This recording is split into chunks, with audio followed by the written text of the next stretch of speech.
Might as well. Let me see. To start off like this, we got TikToker stole 11 billion USD and made a diss track on the USA. Yeah, I definitely need to see this. What's going on, bro? Prison after laundering the equivalent of this TikToker got 18 months in prison after laundering the equivalent of $11 billion in today. This TikToker got 18 months in prison after laundering the equivalent of $11 billion in today's value. And as a response to her sentence, she decided to drop a diss track on the United States government. The stories just keep getting wilder and wilder. That's what's funny about it. What? 11 billion. Girl turned around and decided, let's go. Weird enough to catch a case. They think I'm from outer space. Okay, if I had no knowledge of the situation, I would have never guessed that she was involved in laundering $11 billion in today's value of stolen cryptocurrency. So, meet Heather Morgan. You might remember her if you've been a longtime viewer of this channel, as I've covered her before about 2 to 3 years ago. During the day, she's apparently an international economist, serial entrepreneur, and investor in B2B software companies. I guess she's also an expert in persuasion, social engineering, and game theory. This is according to her. She was also apparently an ex-Forbes writer and TikToker, but what really took the internet by surprise is that she's also a rapper and fashion designer that goes by Razzlekhan. And yo, well, hold up there. The first thing that come to my mind is like, bro, is all this fact checked? Is she self-proclaiming she's any of these, or is she actually what she says here? Like, it's safe to say, as we teased before, this is just a whole nother can of worms. I'm a mother bad. what? Go on, make me a sandwich. You annoying like itch. Clearly a generational talent, and she was recently sentenced to 1.5 years in prison for helping her husband, Ela Lichtenstein, launder tens of thousands of Bitcoin stolen from the Bitfinex cryptocurrency exchange back in 2016. But let me be clear. I planned and executed the Bitfinex heist entirely by myself. And I am the one who bears full responsibility for everything that has happened.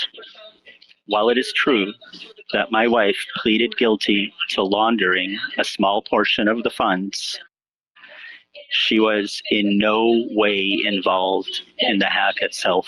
So I guess that's his side of the story. And side note, Ela Lichtenstein sounds like a straight up movie supervillain name.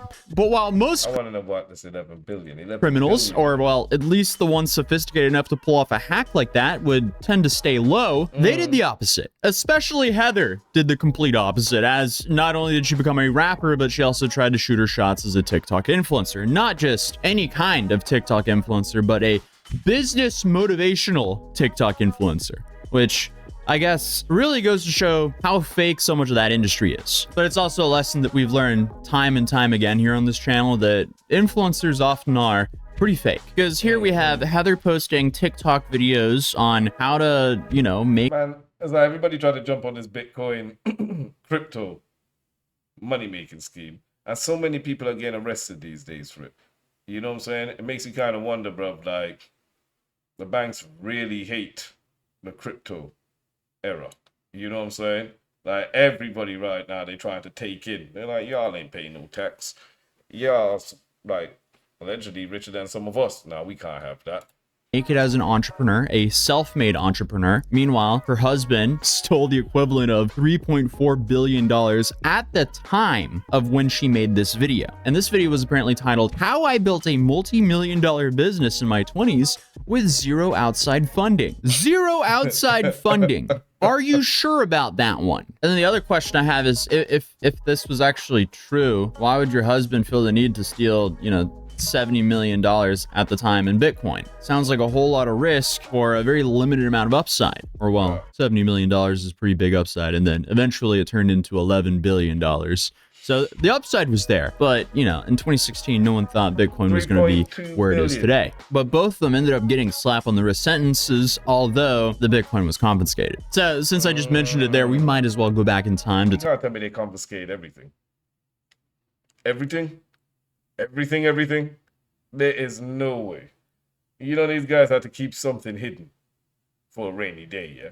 Like, real talk. Talk about how we even got here in the first place. So back in August of 2016, the Bitfinex exchange suffered a massive security breach and one of the largest crypto hacks to date. About 120,000 Bitcoins were stolen from different exchange wallets in a series of unauthorized transactions. And all of the stolen Bitcoins were directed to one single wallet, which later authorities linked to Ila Lichtenstein, Razzlekhan's husband. And just to put things in perspective, when all of this happened, as I said previously, the amount of Bitcoin they stole was worth only $71 million. In 2022, when the story broke, that same amount of Bitcoin was now worth over $4.5 billion. Today, the 120,000 Bitcoins equal $11.6 billion.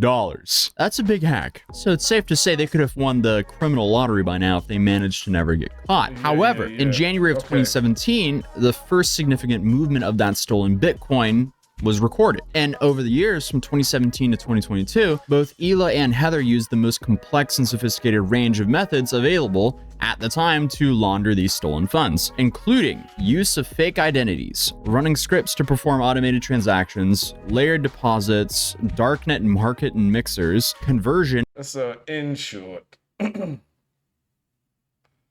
took that amount then, wasn't worth that much, but now through inflation, it's worth a lot more.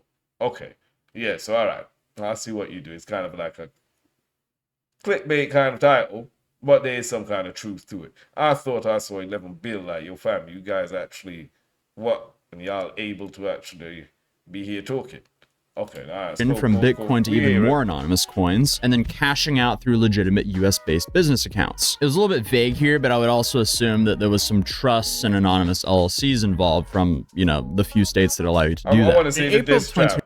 Guess what? It's over, and I'm very excited that I will soon be telling my story, sharing my thoughts, and telling you more about the creative and other endeavors I've been working on. I don't mean to be judging nobody, but I see this. I ain't trusting you with nothing.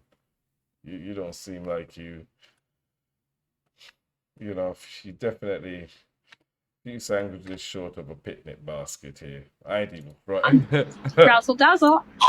Oh yeah, definitely. Razzle. Yeah, few sandwiches short of a picnic basket. Dazzle. So she did return to her old hobby as a musician and release a preview to what she called her jail song written from solitary confinement. Okay, so the song is called Miss Someone or Stay Strong. You miss someone, cause they gone. Don't feel alone, stay strong. Remember time nor space can break that bond. Even in death, the soul still lives on. So you gotta stay strong. Yeah, shouldn't have looted 120,000 Bitcoin from an exchange. I'm sorry. Oh yeah, I'm still going through. I don't think I can go anymore. Let me see. I want to see this rap she released when she came out of prison. Yeah, like, you invest your money with somebody like this, more fool you, more fool. Like, real talk, more fool you. I really hope that they make off with it and enjoy themselves, because like they could put a sign on them saying, "I will take every single penny from you, and you ain't gonna get it back," and you still give them the money. Oh, no. You deserve it. Music video, because I don't want her cheeks to ruin my ad rates. Thank you. Okay, let me see.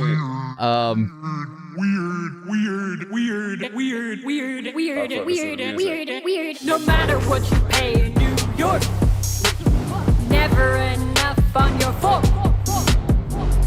Where's she standing outside? San Francisco? See if it says in the comments. This is probably the least concerning thing happening in front of the SF City Hall that day. Right. Weird enough to catch a case. They think I'm from. Does she actually say anything against the government, or is it just kind of like a... Wanna taste? Are there lyrics in here? I'm trying to understand what this is really about. So she titles it Razzlekhan versus the United States government. What an interesting, Why? Yo, you know something? I understand when people say, like, TikTok and a lot of these platforms, they give space or give leeway to people with no talent to come on and think that they're the next star. This is a prime example. Shit.